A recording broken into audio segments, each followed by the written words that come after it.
நீங்கள் பார்த்துக் கொண்டிருப்பது உங்கள் விஜய்.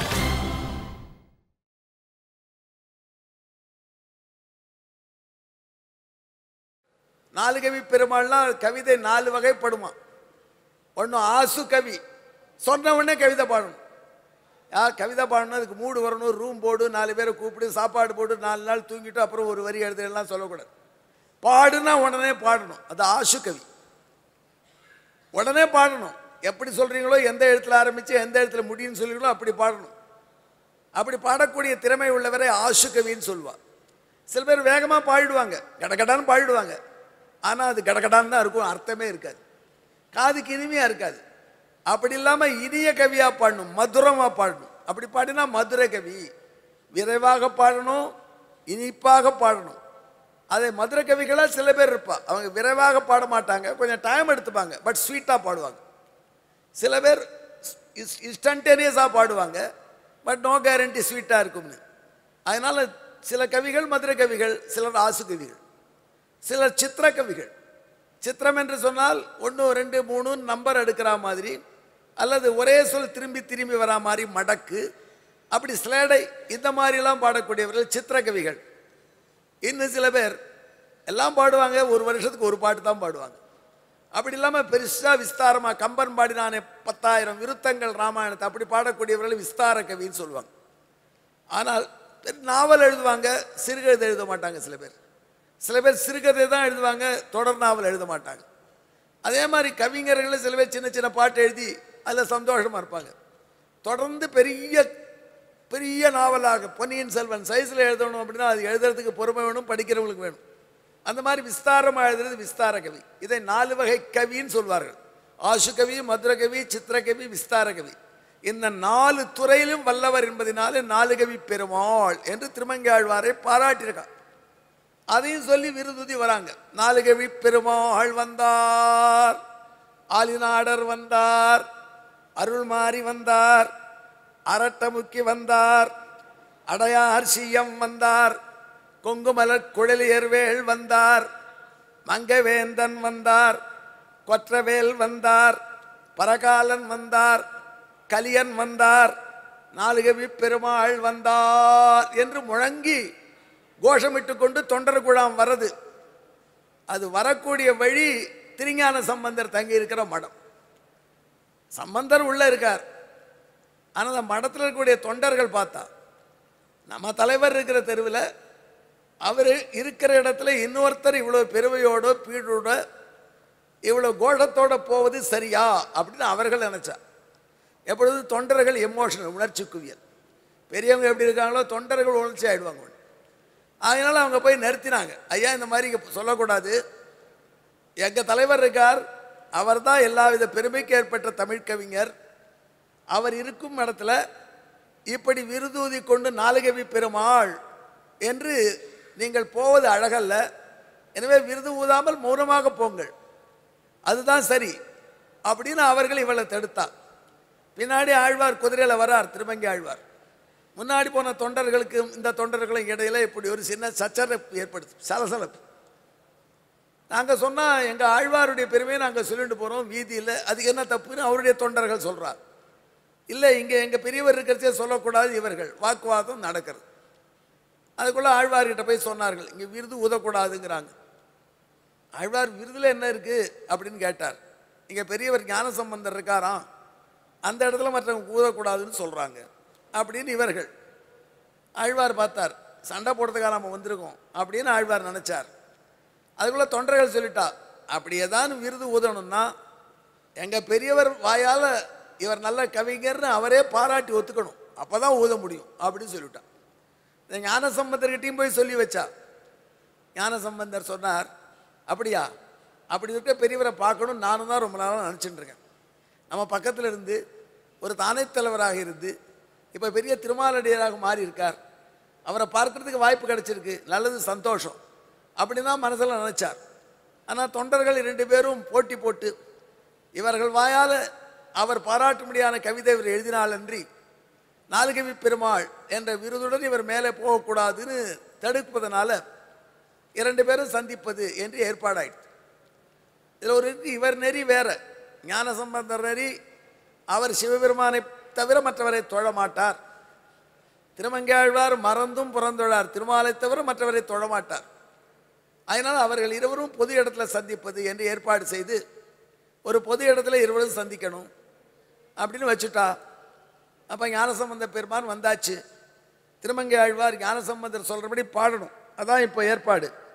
அதனால் திருமங்கை ஆழ்வார் இந்த ஊரை பாடணும், இந்த இடத்த பாடணும்னா அவருக்கு ஒரு இன்ஸ்பிரேஷன். அங்கே ஒரு எம்பெருமானுடைய சந்நிதி இருந்தால்தான் மனசு மலர்ந்து பாட முடியும். இங்கே சீர்காழியில் பெருமாள் கோயில் உண்டா அப்படின்னு கேட்டார். இருந்தது, ஆனால் தற்காலத்தில் அந்த கோயில் ரொம்ப மங்கி போயிடுது. ஞானசம்பந்த பெருமான் வந்த பிற்பாடு சைவமும் தமிழும் தழத்தில் அது சிவன் கோயில் ரொம்ப ஏற்றத்தோடு இருக்குது. அந்த கோயில் அவ்வளோவா வரல. இப்போ அந்த கோயிலில் இருந்த மூர்த்திகள் கூட பூஜைக்கு இல்லை. அந்த கோயில் இருந்த ஒரே ஒரு மூர்த்தியை ஒரு அம்மணி தன்னுடைய தவிட்டு பானையில் வச்சுட்டு இருக்கான். அந்த அம்மணிக்கிட்ட தான் இருக்குன்னாங்க. அதுக்குள்ளே அந்த அம்மணியே அங்கே வந்துட்டான்.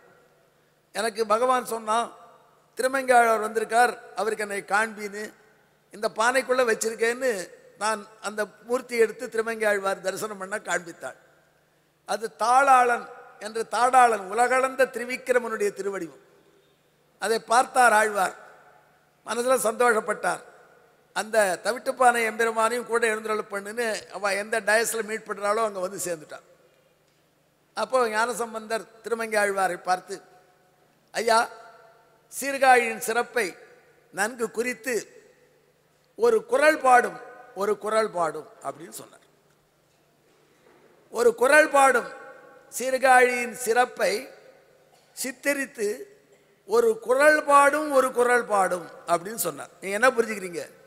சீர்காழியின் சிறப்பை சித்தரித்து ஒரு குறள், ஒரு திருக்குறள், 1.25 அடி பாட்டு, அகர முதல் எழுத்தெல்லாம் ஆதிபகவன் முதற்றே உலகுன்னு சொல்கிற மாதிரி 1.25 அடி பாட்டு. அது மாதிரி ஒரு பாட்டு பாடணும் என்று ஞானசம்பந்த பெருமானுடைய அவா என்று நாம் புரிஞ்சுப்போம். ஆனால் திருமங்கை ஆழ்வார் அப்படியான்னு கேட்டார். கேட்டு பாடத் தொடங்கினார். இதோ பாடுறேன் அப்படின்னு அந்த தாடாளனை, தவிட்டுப்பான தாடாளனை மனசில் நினச்சிண்டார். அவன் தான் முன்னாடி இருக்கானே, அந்த திருமேனியை நினைத்து பாடத் தொடங்கினார். ஒரு குறளாய் இருநிலம் மூவடி மண் வேண்டி உலகனைத்தும் ஈரடியால் ஒடுக்கி ஒன்றும் தருக என மாவலியை சிறை வைத்த தாடாளன் தாழ் அணைகிற்பீர். சீர்காழியின் சிறப்பை பாடணும். இது வரைக்கும் உங்களுக்கும் தமிழ் தெரியும், எனக்கும் தெரியும். சீர்காழியை பற்றி பேச்சே வரல.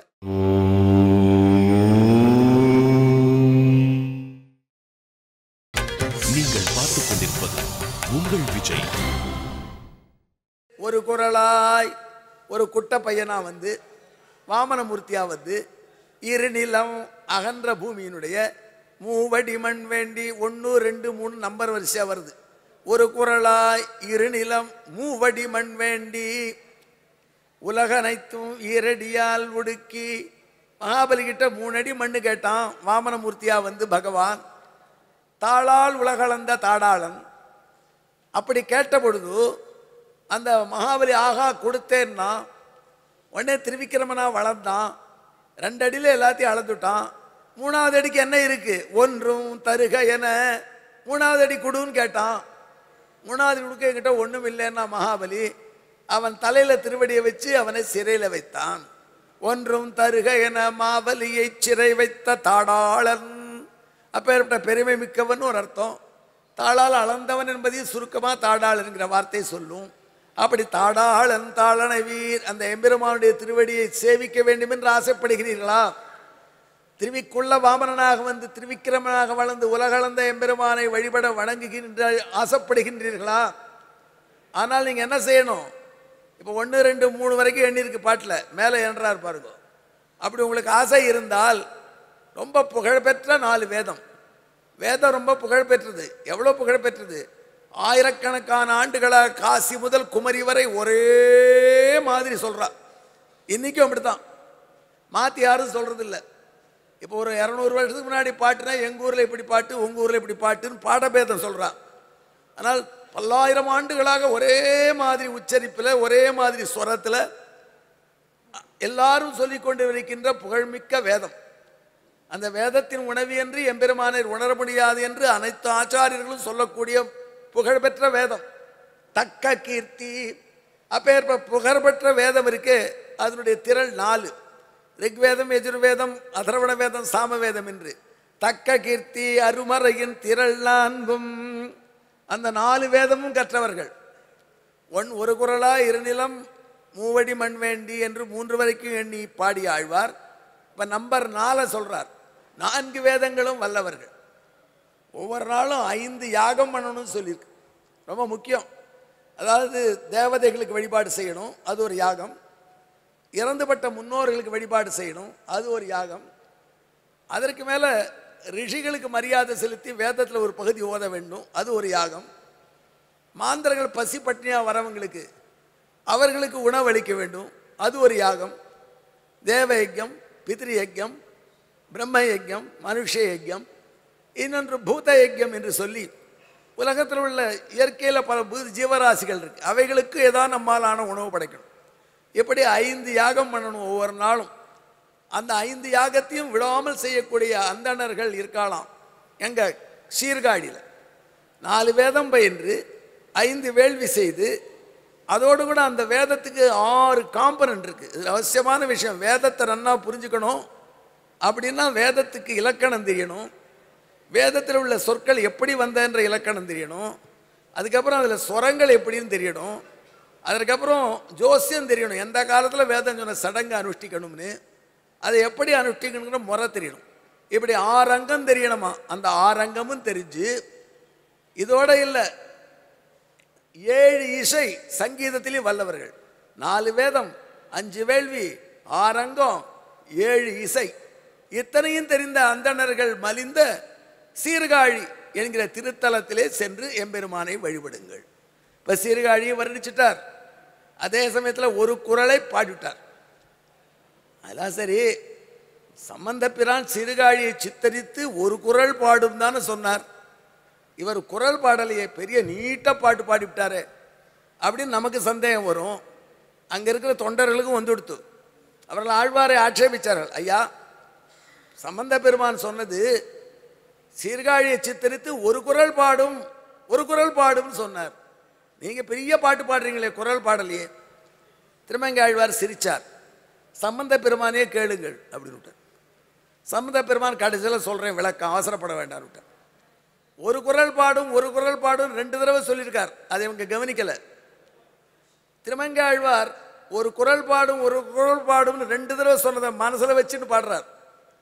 என்னன்னா, சீர்காழியை சித்தரித்து ஒரு குறள் பாடும் ஒரு திருக்குறள் போற்றக்கூடிய ஒரு திருக்குறளப்பனாக வந்தால் திருமாலை பாடுன்னு அர்த்தம். அப்படியா? அவர் புரிஞ்சுட்டு இருக்காரு. திருக்குறள் அவரை போற்றுகின்றதா? ஒரு அற்புதமான குறள். மடியிலா மன்னவன் எய்தும் அடியளந்தான் தாயதெல்லாம் ஒருங்கு. சோம்பல் இல்லாத மன்னன், நல்ல ராஜா, சோம்பேறித்தனம் இல்லாமல் மக்களுக்காக உழைத்தானாகில் மடியிலா மன்னவன், அவனுடைய புகழ், அவனுடைய ராஜ்யம் எவ்வளவு தூரம் போகும் தெரியுமா? அடியளந்தான் தாயதெல்லாம், திருவடியாலே உலகளந்த தாடாளன் இருக்கானே குறள், திருக்குறளப்பன், அவன் எங்கெங்கெல்லாம் திருவடி வைத்து அளந்தானோ அந்த இடமெல்லாம் இவனுக்கு ராஜ்யத்தில் வந்து சேரும். அப்படி பெரிய பரப்பான அரசு, அவனுடைய அரசு சாம்ராஜ்யம் பரவி நிற்கும் சோம்பல் இல்லாமல் உழைக்கும் மன்னவனுக்கு திருவள்ளுவர் நாயனார் பாடுகிறார். அந்த திருக்குறள் பாடுகின்ற திருக்குறள் வாமன். அதைத்தான் ரொம்ப நாசூக்காக சீர்காழியின் சிறப்பை சித்தரித்து ஒரு குறள் பாடும் ஒரு குறளை பாடும் ஒரு குறள் பாடும்னு சொல்லியிருக்கார். இது 2 டெஸ்ட் வச்சுட்டார். கவிதை பாடுறாரு, பழைய இலக்கியத்தில் நல்ல பயிற்சி இருக்கா, இவருக்கு பாடும் திறமை இருக்கா, எல்லாம் மக்கள் தெரிஞ்சுக்கிட்டோம். அப்படிங்கிறதான் ஞானசம்பந்த பெருமான் ரொம்ப நாசுக்காக சீர்காழியை சித்தரித்து ஒரு குறள் பாடும் சொன்னார். தொண்டர்கள் கவனிக்கல, ஒரு குறள் பாடுங்கிறத மட்டும் கவனிச்சிட்டான். ஆகையினால் திருமங்கை ஆழ்வார் பாடியதை ஞானசம்பந்தர் ரசித்தார். மேலே பாட சொல்றார். திருமங்கை ஆழ்வார் ஆற்று பெருக்கு போல பாடிட்டு போறார். 1, 2, 3 என்று பாடல்கள். அப்புறம் 4வது பாடுறார்.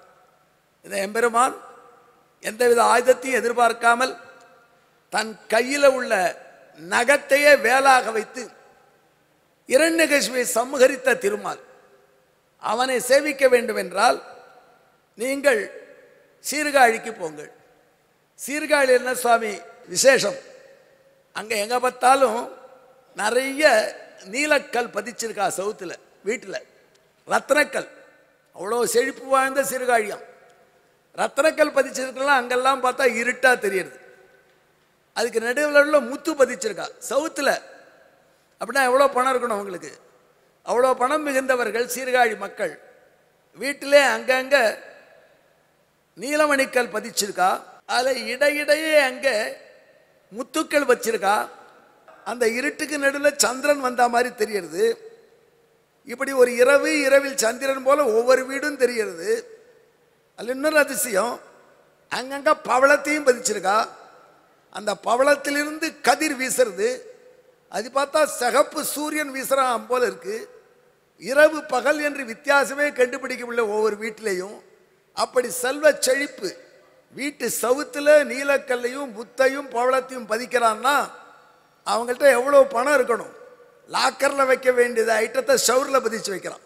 அந்த சீர்காழியிலே போய் நீங்கள் தன்னுடைய நகத்தையே வேல் போல பயன்படுத்தி எதிரியான இரணியனை சம்ஹரித்த நரசிம்மமூர்த்தியை வழிபடலாம். அது மட்டுமல்ல, அந்த எம்பெருமான் கிருஷ்ணனாக அவதரித்து நப்பின்னை பிராட்டிக்காக 7 ரிஷபங்களை சம்ஹரித்தவன் என்று அற்புதமான பாடல், 4ஆம் பாடல் ஆழ்வார் பாடுறார்.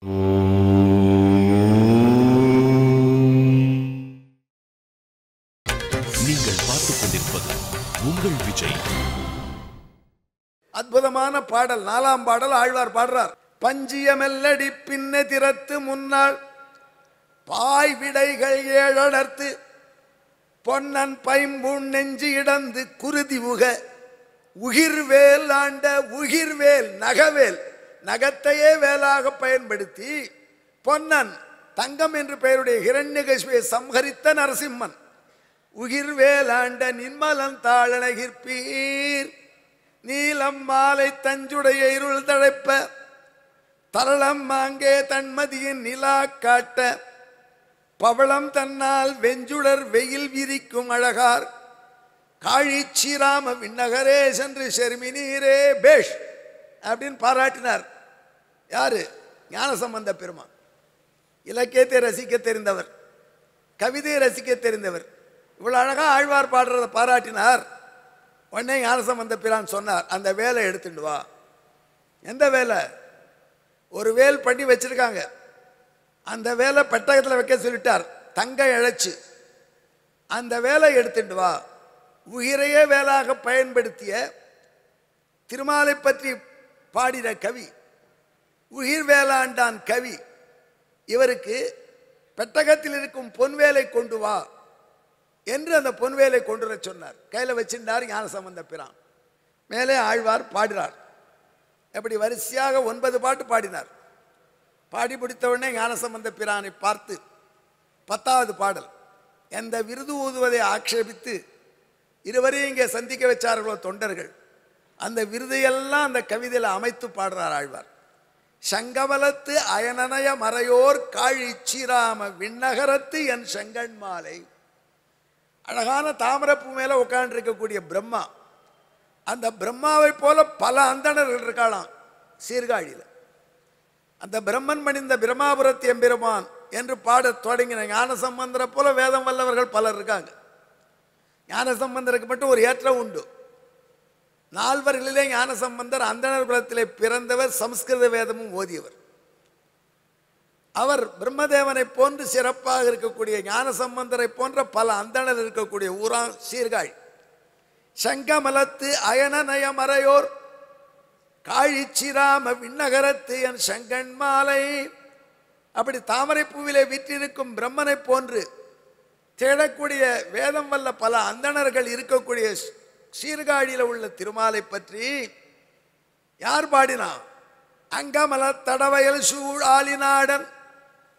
அதே போன்ற அழகான பல கமலங்கள் நிறைந்த வயல்கள், வயல்களையே தண்ணி நிறைய இருக்கு. அந்த தண்ணியில தாமரைப்பூ வந்திருக்கு. அங்கெல்லாம் ஒரு பிரம்மன் உட்காண்டிருப்பானு சொல்லும்படியாக பல தாமரை பூக்கள் இருக்கக்கூடிய வயல்கள் நிறைந்த திருவாலி நாட்டுக்கு தலைவனான திருமங்கை மன்னன் பாடினார். அங்கமல தடவயல் சூழாலி நாடன் அருள் மாறி அருள்னால வெள்ளம் போல மாறி மழை பொழிவது போல தமிழை பொழிந்த திருமங்கை ஆழ்வார். அரட்ட முக்கி எதிரிகளை அமுக்கி வெல்லக்கூடிய திருமங்கை ஆழ்வார். அடையார் சியம் எதிரிகளுக்கு சிங்கம் போல மிடுக்குடன் முழங்கக்கூடிய திருமங்கை ஆழ்வார். கொங்கு மலர் குழலியர்வேல் திருமாலடியார்கள் எல்லாம் நல்ல பெண்கள் அழகான ஹீரோவை கண்டு பார்த்தவுடனே எப்படி ஆனந்தப்படுவார்களோ அப்படி இவரை நினைத்தவாறு திருமாலடியார்கள் சந்தோஷப்படக்கூடிய அத்த தன்மையுடைய திருமங்கை மன்னன். மங்கை வேந்தன் திருமங்கை நாட்டுக்கு அதிபதி. கொற்றவேல் வெற்றி வேலை கையிலே உடையவன்னார். இந்தா பிடினுட்டார் ஞான சம்பந்த பிரான். இந்த வேலை தாங்கள் என்னுடைய அன்பளிப்பாக வைத்துக் கொள்ள வேண்டும். இந்த கொற்றவேல் என்று திருமங்கை ஆழ்வாருக்கு ஞான சம்பந்த பிரான் தன் கையில் இருக்கிற வேலை கொடுத்தார். தான் எடுத்திருந்த வேலை பரகாலன் கலியன் சொன்ன சங்கமுக தமிழ் மாலை 10 வல்லார். இந்த 10 பாட்டை யார் சொல்கிறார்களோ அவர்கள் தடங்கடல் சூழ் உலகுக்கு தலைவர் தாமே, இந்த பூமிக்கே தலைவராக எல்லாரும் கொண்டாடும்படியாக வாழ்வார்கள் என்று ஆழ்வார் பாடி முடித்தார். அப்போ ஞானசம்பந்த பிரான் சந்தோஷப்பட்டார், பூரித்தார். கற்றோரே கற்றோரே காமுருவர், அதான் ஞாபகம் வச்சு. அதான் ஞானசம்பந்த பெருமான் சொன்னார், இவ்வளோ அழகாக பாடுறீங்க, உங்கள் முன்னாடி நீங்கள் வழிப்பறி செய்தவர்கள் சொல்கிறா, அந்த வழிப்பறியை இன்னும் தொடரலாமான்னு கேட்டார். இன்னும் வழிப்பறி பண்ணலாமா? வழிப்பறியை நிறுத்தி ஆழ்வாராக மாறிவிட்டீர் என்று வரலாறு சொல்கிறது. ஆனால் தாங்கள் இன்னும் வழிப்பறி தொடர்றீங்களே, நியாயமா அப்படின்னார். இது என்ன அபாண்டம்னு திருமங்கை ஆழ்வார் பார்த்தார். உடனே ஞானசம்பந்த பெருமான் நாயன்மார் ஒரு பாட்டு பாடினார் திருமங்கை ஆழ்வார். இதுதான் நாயன்மார் பாடிய ஆழ்வார். நாயன்மார் பாடுறார். அந்த காலத்தில் ஒருத்தர் ரொம்ப உயர்ந்த தலைவர் அப்படின்னு தோணித்துனா தமிழர்கள் அந்த தலைவரை பாராட்டுவதற்கு அகத்துறை பாடல்னு பாடுவாங்க. அதாவது கவிஞன் தானே அந்த தலைவன் மீது காதல் கொண்ட காதலியை போல பேசுவதாக பாடுவார். இது தமிழ் இலக்கியத்தில் ஒரு மரபு. எப்படி புரிஞ்சுக்கணும்? அப்படி நம்ம நெஞ்சை கவர்ந்திருக்கார் அப்படின்னு அர்த்தம். அதை ஞானசம்பந்த பிரான் ஒரு பாட்டு பாடினார். ஐயா, நீங்கள் வழிப்பறி செஞ்சதெல்லாம் விட்டுட்டு இப்போ திருமாலுடைய அடியாராக இருந்து திருமங்கை ஆழ்வாராக எம்பெருமானே பாடிக்கொண்டு போகிறீர்கள் அப்படின்னு இருக்க செய்யும். அந்த பழைய வழக்கம் போகலையே, வழிப்பறி போய் சேரிங்களே. என்ன வழிப்பறி? என்னுடைய பெண் ஞானசம்பந்த பிரான் அகத்துறையில் பாடுறார். ஒரு தாய் தன்னுடைய பெண்ணை பற்றி பாடுறார். எனக்கு ஒரே பெண்ணியா, என்னுடைய ஒரே பெண். அந்த பெண் நீர் வரீர் அப்படின்னு ஊர்வலத்தை பார்க்கறதுக்காக போனான். உங்கள் ஊரை பற்றி எனக்கு தெரியும், பக்கத்து ஊர் தானே, ரொம்ப வளப்பமுள்ள ஊர். அந்த ஊரில் குளம் முழுக்க தண்ணி நிறைஞ்சிருக்கு. அதில் ஒரு முதலை, அந்த முதலை ஒரு மீனை கடிக்க போச்சு. வாழைன்னு ஒரு மீன், டைப் ஆஃப் மீன். அது வாழை என்பது மீனில் ஒரு வகை. அந்த வாழை என்கிற மீனை முதல்ல கடிக்க போச்சு. அதுலேருந்து தப்பிக்கணும்னு வாழை தாவித்து. வாழை தாவினா குளத்தில் பக்கத்தில் நிறைய தென்னை மரம். அந்த தென்னை மரத்தில் போய் ஓங்கி இருக்கிற ஒரு தென்னை, அப்போ தான் இளநீராக விழ வேண்டியது, அதை தட்டிடுத்து இந்த மீன். இவ்வளோ ஃபோர்ஸோடு வந்து தட்டின உடனே அந்த தென்னை காய் கொலையிலிருந்து கீழே சிதறி விழத் தொடங்கும் போது பக்கத்தில் உள்ள நிறைய பாக்கு மரம், அந்த பாக்கு மரத்தில் உள்ள பாக்கை ஒரு கொலையை ஒரு தட்டு தட்டித்து. அந்த பாக்கு நாலாபுரமும் சிந்துறது. அப்படி நாலாபுரமும் பாக்கு சிந்தும்படியா தென்னை பாக்க தட்ட, அந்த தென்னையை வாழை தட்டும்படியாக இருக்கக்கூடிய வளமை மிகுந்த திருவாலி நாடு திருமங்கை ஆழ்வாரே. பாட்டுடைய முதல் 2 அடி அது அழகாக வர்ணிக்கிறார் ஞானசம்பந்த பெருமான்.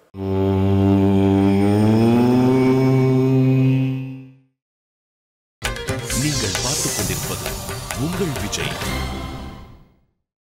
கடி உண்ட நெடுவாளை கராவில் தப்ப கயத்துக்குள் அடங்காமல் விசும்பில் பாய அடியுண்ட தெங்கின் பழத்தால் பூகம் அலை உண்டு குலை சிதறும் ஆலிநாடா. இப்படி வளமை மிகுந்த திருவாலி நாட்டில் பிறந்து இவ்வளோ வளம் இருந்தும் வழிப்பறிய விட மாட்டேங்கிறீரே, என்ன வழிப்பறி?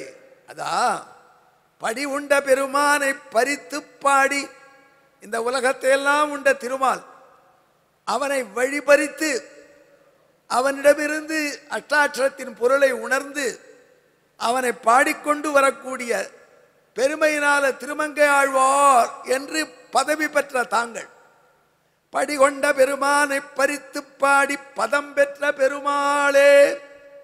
தாங்களே ஒரு பெருமாள் தான். பெருமாளை நினைப்பவன் பெருமாளை போல. அப்படியே எம்பெருமான் கிட்ட பக்தியோடு தமிழிலே பாடக்கூடிய தங்கள் பெருமையை கேட்டு என்னுடைய ஒரே பெண் இவரை பார்க்க வேண்டும் என்று அந்த கூட்டத்தில் போய் நின்று நீங்க வீதி உலா வரைச்ச உங்களை பார்த்தா. ஆனால் என்னாச்சு, உயிரோட வந்தா. உயிர் தான் இருந்தது, வீதி எதுவும் இல்லை அவள்கிட்ட. என்னதாச்சு, அவள் நெஞ்சு போயிடுத்து, உம்மகிட்டே போயிடுத்து. இப்படி அநியாயமா நெஞ்ச பறி கொண்டுட்டீரே, இதை வழிப்பறி வேலை இப்பவும் பண்றது நியாயமா? பொருள் புரிஞ்சிடத்துல உங்களுக்கு. இப்பவும் மக்கள் நெஞ்சை வழிப்பறி செய்கிறீர் உம கவிதையினால, அப்படி திருமாலை பாடி என்று ஞானசம்பந்த பெருமான் நாயனார் ஆழ்வாரை பாடினார். இப்ப நாயன்மார் பாடிய ஆழ்வார் என்பது இதுதான் தலைப்பு. கடி உண்ட நெடுவாளை கராவில் தப்ப கயத்துக்குள்ளடங்காமல் விசும்பில் பாய அடியுண்ட தெங்கின் பழத்தால் பூகம் அலை உண்டு குலசிதருமாலினாடா படிவுண்ட பெருமானை பறித்து பாடி பதம் பெற்ற பெருமாளே. தமியேன் பெற்ற கொடி ஒன்று நின் பவனிக்கு எதிரே சென்று கும்பிட்டாள். உயிர் ஒன்று கொடு வந்தாளே, உயிரோடு தான் வந்தா, மீது எல்லாத்தையும் அபகரிச்சுன்னு போயிட்டீரே என்றபடியாக திருமங்கை ஆழ்வாரை அகத்துறையிலே சிறப்பித்து பாடினார் ஞானசம்பந்த பெருமான். அதை பார்த்தார் திருமங்கை ஆழ்வார். தங்கவேல் கொடுத்தாச்சு. இந்த வேல் தாங்களே என்னுடைய ஞாபகம். இன்றைக்கும் திருவாலி திருநகரில திருமங்கை ஆழ்வார் திருமேனியில வேல் இருக்கு. அந்த வேலை சாத்தி அணைந்த கரத்தோடு திருமங்கை ஆழ்வார் காட்சி தருகிறார். அந்த வேலை அணைத்த கரத்தை மணவாள மாமனிகள் பக்தியோடு பாடியிருக்கார். அந்த திருமங்கை ஆழ்வார் வையமெல்லாம் விளங்க வாழ்வேல் என்றும் மங்கையர்கோர் என்று சுவாமி வேதாந்த தேசிகனும் குறிப்பிட்டாரு, சொல்லியிருக்கேன். அந்த வேலை அணைத்த கையோடு திருமங்கை ஆழ்வார் இருக்கிறாரே, அந்த வேல் ஞானசம்பந்த பெருமான் இவருடைய கவிதையை பாராட்டி தான் மெச்சி கொடுத்த வேல் என்பதாக வரலாறு. இன்று சேவிக்கலாம். அன்பர்களே, இவ்வளவு தூரம் ஞானசம்பந்த பெருமான் வந்த உடனே ஏற்புரை சொல்லணுமா இல்லையா? ஆக திருமங்கை ஆழ்வார் பதிலுக்கு ஒரு ஏற்புரை பாசுரம் சொன்னார். அதே அகத்துறையில் ஞானசம்பந்தரே, நீர் மட்டும் வழிப்பறி செய்யாதவர் யார் சொன்னா? நீ கொலை பண்றீரே அப்படின்ட்டு. என்ன கொலை? அவன் பத்தி எல்லாரும் என்ன சொல்றா? ஒரு பெண் எரிஞ்சு போயிட்டா மயிலாப்பூர்ல, பூம்பாவைன்னு பேரு. எரிஞ்சு போன பெண்ணுடைய அப்பா அந்த பெண்ணை அந்த எலும்பு கூட பாதுகாத்து வச்சான். நீங்க அங்க போய் மயிலாப்பூர் கபாலீஸ்வரர் பாடும் பொழுது அந்த பெண் உயிர்ப்பிப்பதற்கு பாடினீர்கள். அந்த பெண் எழுந்து வந்தாள் அப்படின்னு கேட்டிருக்கோம். இப்படி நெருப்புல வெந்து போன பெண்ணை காப்பாத்திட்டீர். ஆனால் என்னுடைய பெண் உம்மை பார்த்து ஆனந்தப்பட்டு ஆசைப்பட்டா. ஆனால் உம்மை அடைய முடியாத பிரிவாற்றாமையினால அவ பௌர்ணமி இரவுல உட்காண்டா கூட சந்திரன் கூட சுடுறது அவளுக்கு. நெருப்பு மாதிரி அமுதை பொழியின் நிலவு சுடுறது அவளுக்கு. அப்போ இந்த நிலவுனால வெந்து போன இந்த பெண்ணை காப்பாற்ற வேண்டாமா? இவளுக்கு உங்களுடைய நெருக்கம் எப்படி இருக்க முடியாது செய்ய வேண்டாமா என்று ஞானசம்பந்த பெருமானுடைய நெருக்கம் எவ்வளவு சிறந்தது என்பதை போல ஒரு அழகான பாசுரம் பாடுகிறார் திருமங்கை ஆழ்வார். வருக்கைனா வேற்பலாக்கு பெயர்.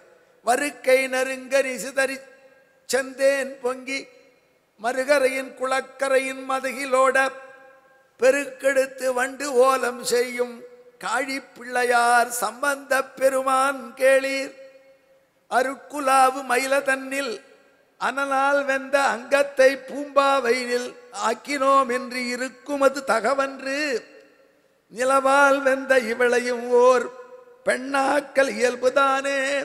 பூம்பாவை உருட்டியது பெரிதல்ல, நிலவால வெந்து போன என்னுடைய பெண் இவளையும் உயிரூட்ட வேண்டும் என்று பாடுவது போல ஆழ்வார் பாடல். இந்த நிகழ்ச்சி சிறிய நிகழ்ச்சியில 8 மெசேஜ் இருக்கு. ஒன்னும் கொள்கைகளால் மாறுபட்டிருந்தாலும் மாற்றார் திறமையை மதிக்க வேண்டும். ஞானசம்பந்த பிரான போல திறமையை மனமாற பாராட்டி என்ற பரிசளித்து மகிழ வேண்டும், மகிழ்விக்க வேண்டும். ஞானசம்பந்தர போல கற்றோரே காமுருவர் என்பதை உணர வேண்டும். கவிதை இன்பம் சமய பற்றுக்கு அப்பாற்பட்டது. அப்படின்னு தெரிஞ்சுக்கணும். 4 மெசேஜ் ஆயிடுதா? 5, நமது நெறியை கைவிடாது மற்ற நெறிகளையும் ரசிக்கிற பெருந்தன்மை இருக்கணும். 6, மேன்மக்கள் சந்தித்தால் அதுவும் இலக்கியம் படைக்கும். ஆராய்ச்சிக்காரங்க சொல்லுவாங்க இதெல்லாம் நடக்கல சாமி, கற்பனைன்னு சொல்லுவாங்க. ஏன்னா பெரிய புராணம் இந்த வரலாறை சொல்லலை. ஆனால் வைஷ்ணவ குரு பரம்பரையில் திருஞான சம்பந்தர் திருமங்கையாழ்வார் சந்திப்பு சொல்லப்பட்டிருக்கு. அந்த பாடல்கள் பல காலமாக பயின்று வருது. அந்த 2 பாடல்களையும் ரசிக்க தெரிஞ்சவங்க நிச்சயமாக இந்த ஆராய்ச்சிக்குள்ளே போய் தங்கள் டயத்தை வேஸ்ட் பண்ண வேண்டிய தேவையில்லை. அதில் மேன்மக்கள் சந்திப்பு இலக்கியம் படைக்கும் என்பது 6வது நியூஸ் மெசேஜ். 7, இவைகளை பக்தி விழாக்கள் மூலம் பல இடத்தில் தரும் தொலைக்காட்சி நிறுவனம் மக்களுடைய பாராட்டை பெறும் நம் விஜய் டிவி போல. 8வது மெசேஜ், வாழ்க விஜய் டிவி.